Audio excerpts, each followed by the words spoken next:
Good evening and a very warm welcome to one and all. I am Dr. Suhani Mendonça and welcome to my talk show, Tete at Suvees Spa Meet. I have a wonderful guest today, all the way from London. So I'd like to greet him too, and I'd say, good afternoon, Peter. Good afternoon, so hi. That's Yeah, the afternoon, but that's yeah. either end. Yes, afternoon in London, evening in Mumbai, India. Well, so a very, very warm welcome to our guest, Peter Webster, with a nice round of applause to you by everyone. So great to have you on my talk show, Peter. It's really amazing to have you here this evening with us. That's great. So for our viewers to know, Peter Webster is the principal of a Tier Limited, which is a company of solicitors and mediators for construction and property. Peter is also a member of the Oxford and Cambridge Club.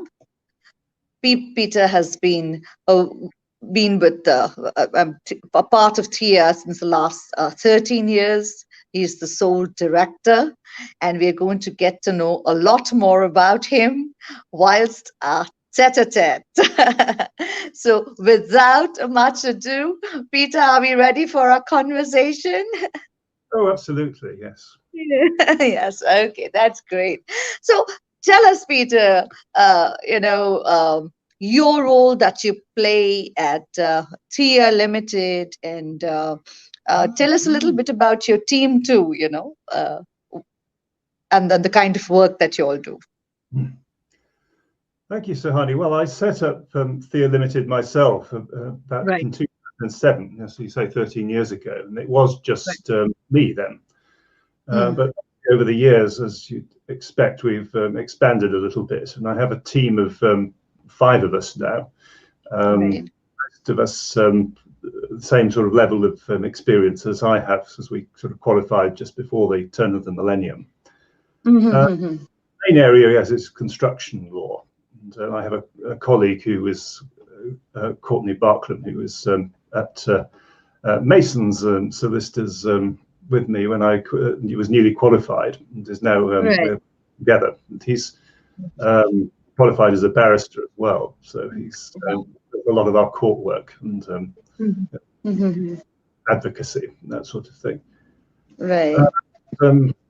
We have a property lawyer called Kate Gould, who's I mean, obviously it's a natural extension from construction law, because if we're advising people who are having Yes. something developed, then often they may want to sell it at the end, or and Mm-hmm. so can help with that sort of thing as well. Right. We have a lady called Anna, who's our specialist at the non-contentious side of just drawing up all the agreements and Right. development agreements to warranties documents and so on Mm-hmm. for bespoke contracts. Right. And our latest addition is Courtney's wife Polly, who's handles family law. Right. Not quite, together with the construction of the property, but something I personally have dealt with as a mediator, Right. trained as a family mediator for divorce, for children issues as well. And Right. obviously this is just something that happens to people, unfortunately, who may be in any kind of walk of life, and we're there to sort of try and help them through that too. True, true, true, true. And Peter, you being the sole director, so a whole lot of responsibilities on your shoulders, yeah? Yes, although I'm very confident in my team to not create too much trouble that I have to intervene in. But I'm responsible for all the regulatory side of things to make sure that we're not laundering money or breaking various regulations that the Solicitors Regulation Authority imposes upon us, and just perform to the standards expected by our clients. And if there's really any issue, I'm the point of contact to deal with that. Okay. So you are the final point of contact for all your clients. Exactly. Yes. Okay. That's great. That's super, Peter. So Peter, I mean, I know the pandemic has hit the entire world, and nobody expected, for I mean, to be in a situation like this at all. It was such a jolt to all of us. But tell me, how has it affected the property and the construction market in London and UK? And is there still a buyer's market out there? Oh, I would say so, yes. But I mean, the thing about the effect on the construction industry is that they were not specifically told to shut down, as many other industries were. I mean, I'm the chair of trustees of my local community centre, for example, and we were very quickly told to close. That, with one or two exceptions, we were not allowed to have any of our regular activities. The construction sites, the government never actually shut them down, and they just had to comply with the social distancing in 2 meters, and which was tricky. But it is a simple health and safety issue, and an extension of the existing health and safety obligations that people have to observe. But of course, so it's going to slow down new developments. I mean, it's even being able to carry on and having all this to replan all the health and safety issues more awkwardly with fewer people on site, and it means that these buildings are going to become available less quickly than they would otherwise have done. You can imagine what the effect that might have on people who are trying to get into these places. So things aren't going to be actually coming available as soon as they might otherwise have done. Right. Absolutely. So I'm not so sure it would be a perfect buyer's market if that's is going to have that impact is going to play through. Right. Okay. Thank you, Peter. That was great. Really would like to know from you. I been visiting London for the last so many years regularly. At least annually. I'm always there. And I've always noticed that a lot of central London property, which is there, especially, so there are a whole lot of people who live in the suburbs, but they invest in property in central London, and they let it out to the student population out there, because the student population in London is very, very high. So give us a little more insight on that, please. Well, I have a part of London University local to me. It's Goldsmiths College in Crossgate, and indeed they are buying up large amounts of New Crossgate to house their students. And we are. I'm being approached myself to let out a room in my place here to accommodate students. So there's certainly plenty of demand, and but one again wonders just how much is going to be done remotely in the coming session, whether all these courses are actually going to require the students to be on site, and how many of them are going to be able to study from their parents' places or somewhere else that's not close to the university. Doesn't look at the moment, from all what I'm seeing, are gearing up to offer lots of accommodation to students, and there's still a bit in demand and a good bet. But we'll have to wait and see what will actually happen September and October. Well, yes, we're in the midst of confusion over how many students are actually going to be going to university now because of the U-turn that the government has made, and the fact that now lots of extra people are going to have the grades that they need to go to their universities.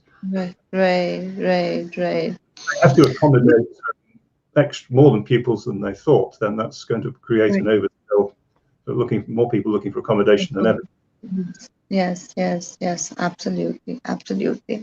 So, tell me, Peter, I know quite a few of the universities in London are going to have normal classes, just the offline classes that they're going to have. And of course, London was also very, very badly hit with the COVID, with the coronavirus. So, I mean, having universities on at the same time, isn't it a bit, scary? Well, that's what we're all told we have to worry about when the schools first and then the universities all return. That suddenly autumn and winter comes along as well. People are going to we're all living very close together, and obviously schools and universities are bringing children and young adults much closer together. So what's going to happen, and whether this increases the infection rate, and worries everybody. We just don't know with this sort of virus. We're just listening to what everybody's telling us, the experts' forecasts and so on. I mean, just aside, I mean, right at the beginning of the pandemic, I picked up a copy of Daniel Defoe's Journal of the Plague Year, which is the when the bubonic plague hit London in 1665, to see and how they dealt with it, and all the parallels with what's happening now. But they had no clue what bubonic plague was in 1665, and they didn't even know how it was passed or anything.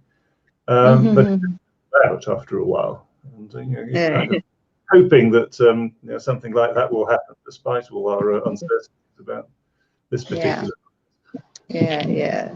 Yes, Peter, absolutely.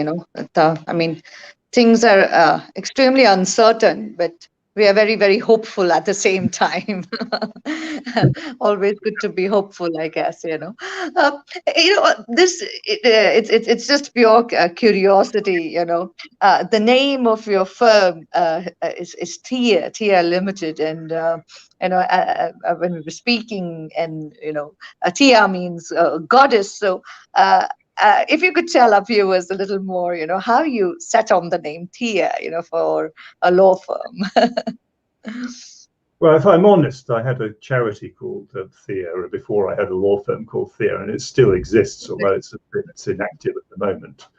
And I was working in Rwanda in the 1990s, and I finished that full time. I returned to legal practice. I set up this charity to try and keep some involvement, and we trained some pastors of some small churches and helped them set up microfinance projects so that people could create businesses for themselves in the aftermath of the war and the genocide over there. But Thea, I used the company name because I had booked it and wanted to set up a legal practice in 2006 or whenever, 2007. And I thought it was appropriate because I studied Greek at university, ancient Greek. And, as you say, ancient is the Greek word for goddess, and it's particularly in Homer.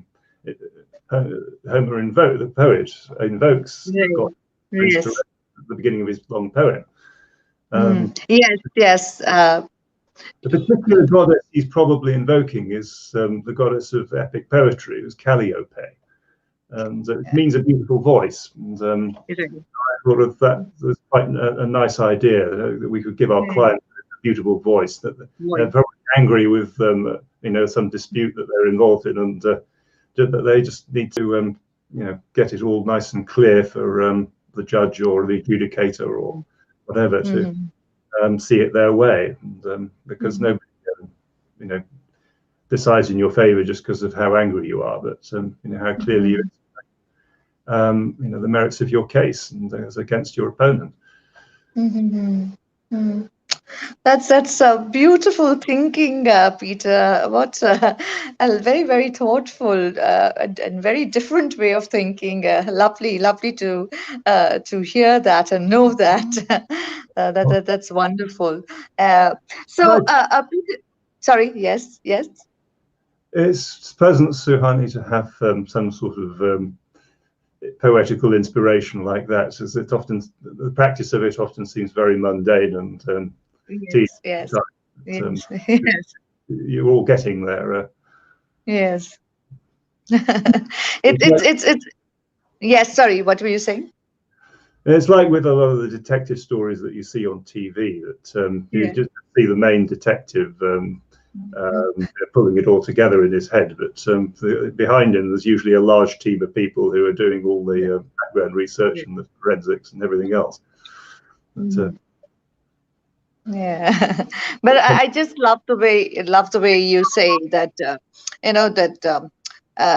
it's your aim to give your clients a beautiful voice and empower them, to set them out clearly and compellingly, and the deal that they want, So I love the way you have.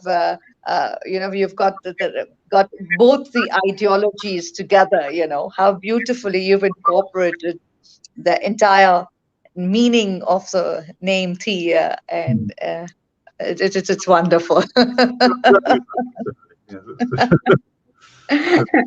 Okay. Tell me, Peter, you are, of course, a member of the Oxford and the Cambridge Club. So, tell us all the activities that you all do out there. Is it all related to giving back to society, and is that what it does? Not really. It's but that can come out of people us meeting there. I mean, it's simply in the first instance just a place for people who went to Oxford and Cambridge to stay in touch, and a physical building Right, in central London, right. where you can meet and drink and eat, and I play chess as well, just as I did at Yeah. Cambridge, and Right. we Um, can invite guests there to enjoy the place which once belonged to a princess. It's oh, got some very, lovely. private rooms in Okay. it. But of course, Hmm. we when we do come together, then we can plan these projects that can bring help and pleasure and everything to other people. Right, There's a right. very good area for Mm-hmm. finding collaborators of that sort. Mm-hmm. Mm-hmm. Peter, I remember, we had met in London about a year ago at this wonderful event at the House of Commons, and you were there with a princess and countess, Elena Felice Tabaki, and I will never forget her. Facebook post was such a wonderful post she put about you. Of It was so wonderful spending time with Peter Webster, and you made it was so comfortable, and how you got to know. So if you could tell us, a little more about that, please. Oh yes, well, Elena and Anna were two ladies I invited to the Oxford and Cambridge Club, and we had a dinner there, which was a very Right. pleasant occasion. But I mean, the as well as the event at the House of Commons that you mentioned, which was Yes. remembering Mahatma Gandhi, I think, Yes. I was involved in a conference that Elena organised and for ethics in FIFA, sorry, the football International Football Association. Right, right. Ahead of the Qatar World Cup in 2022. And I think the basic idea that Elena has there is that just the level of publicity that's going to attach to the World Cup, especially in such an unusual new part of the world as Qatar. It will throw a lot of light on the behaviour both of the institution of FIFA itself, football and football fans, and the Middle East and the country and the region in which it's the tournament's going to be played. Right, right.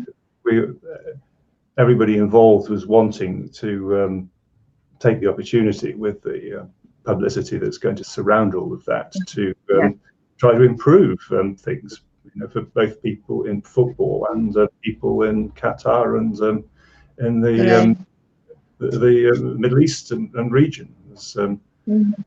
And do so in a way that will last after, leave a legacy after Qatar 2022. Yes. Yes. I mean, I have a local club, Millwall, who I've been along and sung on their pitch, and our local former vicar is still the chaplain there. But they've done a lot of work of this nature to try and improve their image and get their fans behaving better, and a rather rough reputation. They can get very ruly.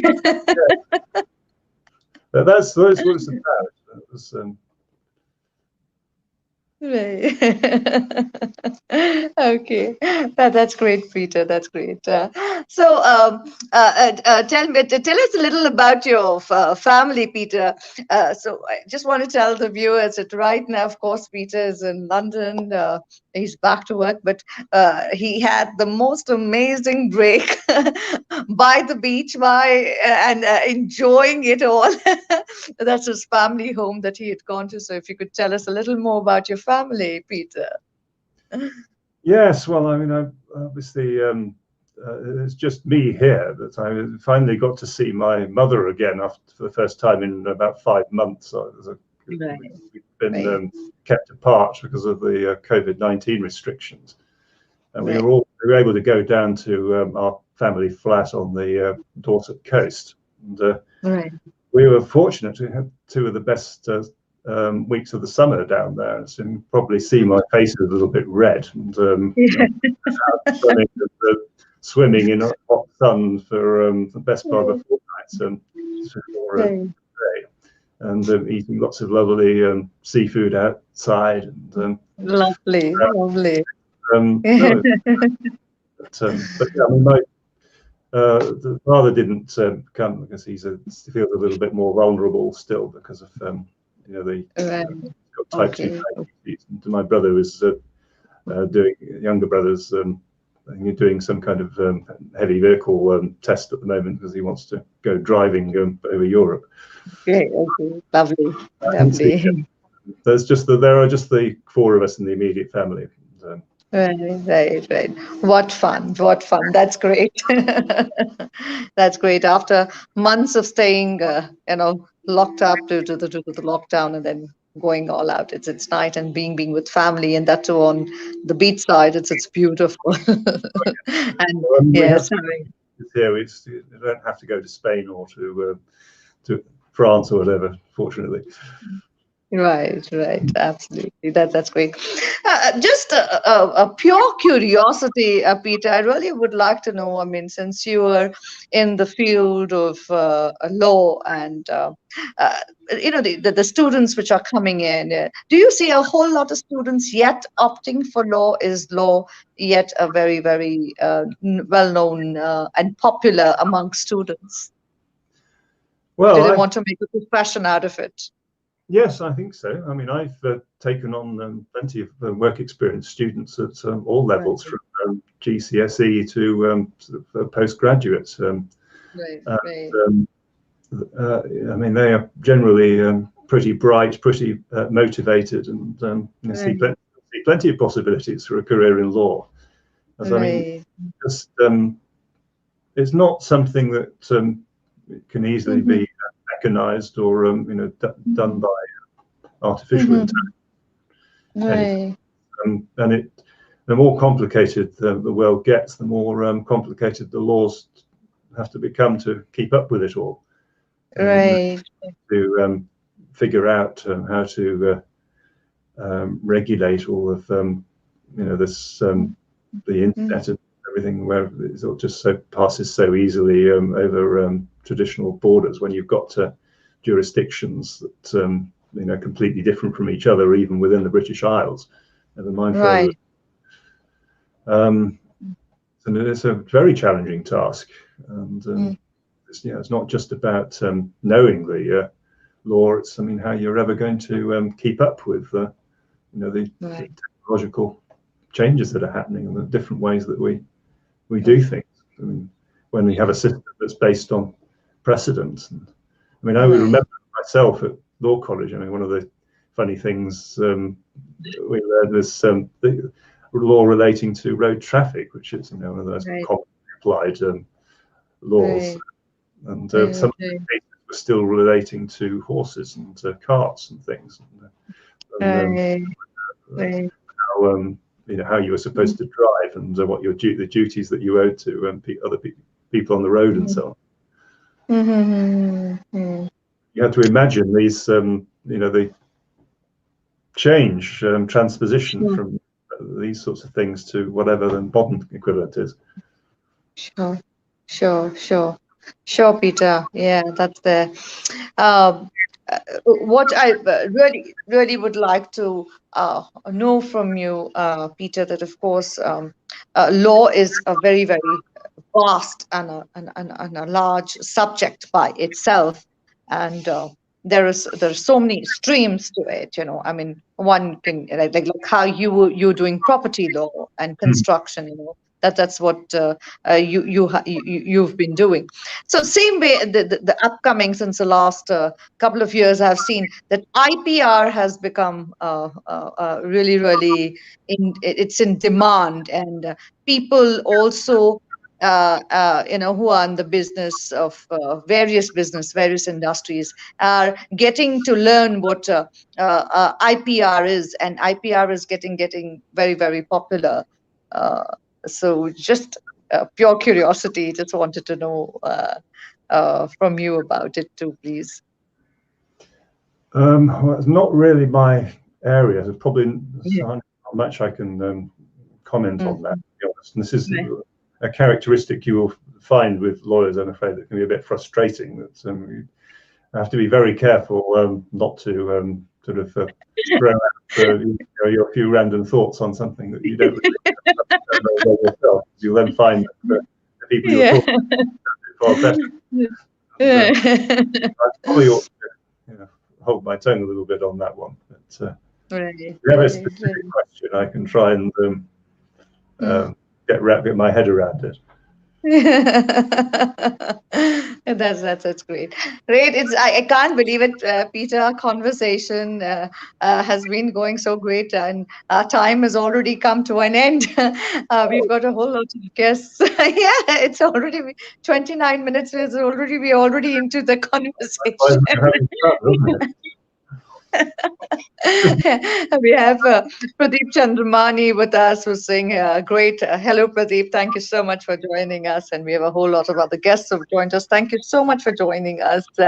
Before we go, Peter, what is there any future thought of a collaboration or collaborating with any law firm overseas, probably, in any other country, like maybe India or maybe elsewhere? Is there any kind of thought process like that? Any Well, future plans? perfectly open to proposals and suggestions, but again, we have to stay within our own areas of expertise and our own jurisdictions, because Right. we need to operate on the English law, and, where that Right. has jurisdiction, and obviously um, people from here going to India might well benefit from being put in touch with Right. people with expertise in Indian law, and vice versa if people from India are Mhm. coming to London. I mean, I have Mhm. constantly with we're always looking for local lawyers in jurisdictions where we have clients with international interests. I mentioned Dubai earlier, and Right. Right. Right. as well I've had to deal with. Mm-hmm. So That yes, that's so if there's some kind of synergy, and if people want to, um, come and explore the London market, and think that, yes, yes. because there are certainly people Right. in London who are interested in India. I mean, both people Yes. who've come there originally, and Yes. others who would like to go. Right. Yeah, yeah. Because we've seen it a lot that, there are a lot of uh, UK-based properties which are marketing in India, we've seen a whole lot of that happening. So I guess, yes, there's all possibility for it to happen in the near future, Peter. Well, if there are people out there who want some help with buying these properties, then we have the capacity to do that. But, Right. Great, great, Peter. That's fantastic. Just for all our viewers to know that, uh, uh, sorry, yeah, the website that is www.thea, that's THEA .ltd.uk.